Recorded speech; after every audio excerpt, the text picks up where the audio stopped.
kalau penghasilan bruto setahunnya lebih dari 60 juta, pakai formulir yang mana ya?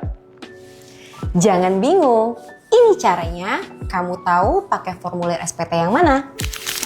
Kawan pajak yang berstatus sebagai pegawai, karyawan, atau bekerja dari pemberi kerja punya kewajiban untuk melaporkan SPT tahunan. Kewajiban pelaporan SPT tahunan ini berbeda ya dengan pembayaran pajak. Jadi meskipun kawan pajak sudah dipotong setiap bulannya untuk membayar pajak, kawan pajak tetap punya kewajiban untuk melaporkan SPT tahunan. Jadi, ini cuma bahas tentang pegawai doang. Kalau statusnya masih honorer, gimana? Sama aja kok.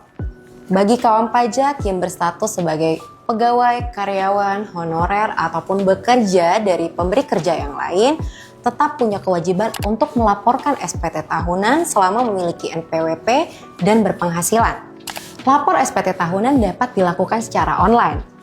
SPT tahunan tahun pajak 2024 yang dilaporkan di tahun 2025 dapat dilakukan di laman djponline.pajak.go.id. Bagi kawan pajak yang berstatus sebagai pegawai, karyawan, atau bekerja dari pemberi kerja yang lain, punya kewajiban untuk menyampaikan SPT tahunan menggunakan formulir. Nah, formulirnya ini berbeda-beda nih setiap orangnya. Pertama kita lihat dulu nih, kawan pajak bekerja di mana. Kalau kawan pajak bekerja di beberapa tempat kerja atau dari beberapa pemberi kerja, kawan pajak punya kewajiban untuk menyampaikan SPT tahunan menggunakan formulir 1770S. Tapi kalau kawan pajak bekerja hanya dari satu pemberi kerja atau hanya di satu tempat aja, kawan pajak perlu melihat dulu nih batasan penghasilan brutonya. Dari mana? Nah, kawan pajak bisa nih melihat dari bukti potong yang diberikan oleh pemberi kerja atau dari bendahara tempat kawan pajak bekerja.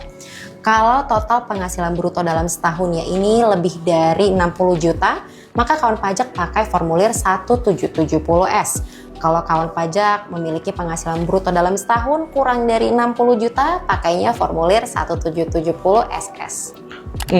Kalau misalnya pegawainya punya usaha sampingan, gimana? Bagi kawan pajak yang berstatus sebagai pegawai atau bekerja dari pemberi kerja, kemudian punya usaha, nah kawan pajak melaporkan SPT-nya menggunakan formulir 1770. Ingat ya, batas pelaporan SPT tahunan untuk orang pribadi tanggal 31 Maret. Gimana? Sekarang udah paham kan? Yuk segera laporkan SPT tahunanmu, karena lebih awal, lebih nyaman.